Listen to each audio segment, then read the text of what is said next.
Make sense? Yeah, I thought I'd read from the introduction to the third section, the third book of the trilogy called Eternal War. And of course, when I started this in the early 80s, I had no idea where we would be now. I thought I was a little more optimistic.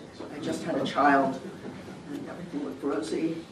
So in any case, it kind of gives some sense of the thrust of the third book, which is the book I've completed most recently. And I'll start with that, and then maybe a few little bits from some of the more performative sections, and then we can have a conversation, and I'd love to hear questions. It's a great honor to be here and hosted by the Poetry Center, which has the archive, which is a great inscription of our psyche and our reality and the documentation of what so many of us have been involved with for so many years. And I mean, that plays really into this whole project as well. You know, the notion that we really need to leave a little bit of a trace, that we weren't all just slaughtering one another, which I say in this introduction. So I call this just, let's see where it goes. I'll read it from the book. So, Eternal War and Introduction. The plan or plaint for subsequent years' inscription was to keep dirge tone with the times and continue mind track of dailiness. Dirge from dirige, domine, deus meus. Direct my way into your sight, O Lord my God. Flash forward and back and into the middle of things. Radiating out from 9/11, a decade of syncretic activism. What can be salvaged will move to higher ground. Could it not be more dire, dirge our human circumstance? Ignorant rejection of planet's urgent exigencies, its climate shifts. Planet has autoimmune deficiency. The kami, perhaps, Shinto spirit essences of mountains, rivers, wind, lightning, rocks do not favor industrialization and nuclear fission, do not welcome toxic assault upon land and water. In Shinto cosmology, a spear had originally stirred the waters, and when lifted, water drops fell from it in the map of Japan, its 8 perfect islands. In this vision, the dead go to a gloomy underground called Yomi. The sun goddess Amaterasu, in dispute with her brother, was tricked out of her lair, and light returned to the universe. She was told there was a better goddess in the heavens. She rose to her vanity. We call out the Fish and Wildlife Service, Fish and Wildlife, to amend their toxic ways. Stop sleeping with the enemy, big biz. Stop creating more graveyards of deadly nuclear waste. Plutonium in the Colorado Rocky flat soil is continually kicked about by small, unsuspecting animals. Don't build a nature preserve there. Join our guardianship project, O Earthlings. Fukushima is perhaps our last chance to wake up. What closing tone from mind to ear spilled here, a conjecture for future beset upon radical poetries.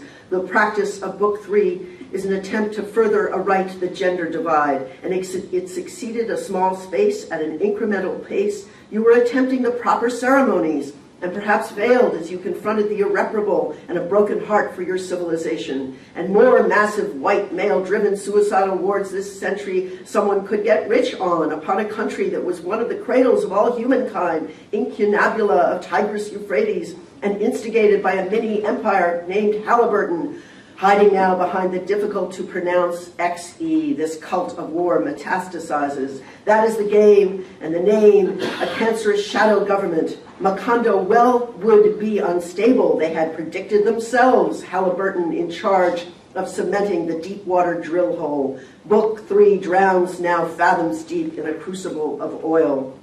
But the field poet mind ages more ethereal now. Go, heavenly guest, ethereal messenger, Milton, unable to bring the corporations down. The tick-tick of perpetual war, the daily assaults are paralleled by the increments of poem time. You work on inner strength, deconstructing the dystopias that surround you, the sending and receiving practice of Tung Lin, I recommend again, as it is the crux of this project. Take negativity upon oneself, call it out, breathe out the efficacy, practice empathy in all things, pick a cause and tithe your time relative to the half-life of plutonium. Hold villains accountable. No easy pass for tyranny as you see whole countries go down. Acknowledge poetry as your cause, as being endangered and to struggle for, as being your guide in understanding the nature of your own mind time. We operate with no other consciousness than one of language and cognitive insight.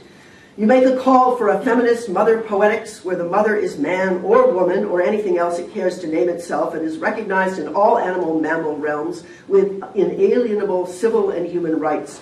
What forms will be transmissible? Trust your encounters with non-human metabolic elementals such as snakes and with the dream consciousness of your friends who pass on to the other side frequently. Lament them and read their poems aloud in the company of friends and collaborate with your child for whom you write all this down. Joke how the slime molds will inherit the earth.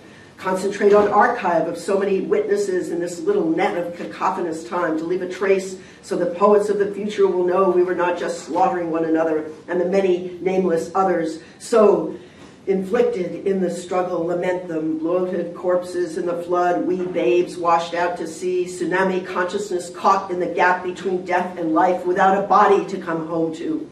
Shock of a best friend's death without warning. Akila, akikiki la la la. And this mantra from a Buddhist teacher: death is my friend, the truest of friends that never abandons me. Death is always waiting for me. This shadow looms over every moment of my life, yet death allows life, painful and terrifying, to take place. May I absorb these subtle truths.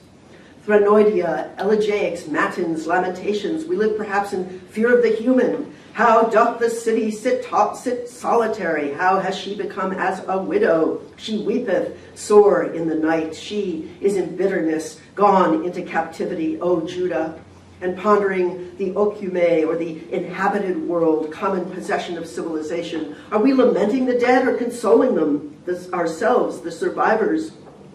Sitting somewhere on the Dickison Kashmir Glacier, military equals market, and big bucks to be had in the global Hawk drones, J-stars, upgraded U-2 spy planes, the rivet joint eavesdropping planes, or the joint air-to-surface standoff missiles of the future, the electromagnetic personnel interdiction control plan, the silent guardian, the airborne laser, and the high-frequency active auroral research program, developing weather systems as weapons. HAARP will be able to enhance and prolong storms and cause floods or drought on specific targets. And the nuclear leakage in Japan exceeds 1,000 millisieverts into the sea. Dominating members of the society unborn to it all murderous costs maintain economic and political control through the ever-palpitating war machine. How many interlocking relationships based on greed and paranoia? You have to wonder to keep us so wired and stretched. Is this the allegory we've been waiting for? Think of recent trip to Placid Delos, birthplace of Apollo and Artemis, where resides the house of the dolphins, the temples of Hera and Isis. You marveled at the dictum, no one can die or give birth here. The terrace of lions, huge Dionysus palace, and the god also rides a sleek panther. Think of the Delian League, 5th century, spearheaded by Athens over the city-states, designed to perpetuate war with the Persian Empire, and how it folded after the Peloponnesian War. Where, wherein, gerer, bellum, bellicose, it folded.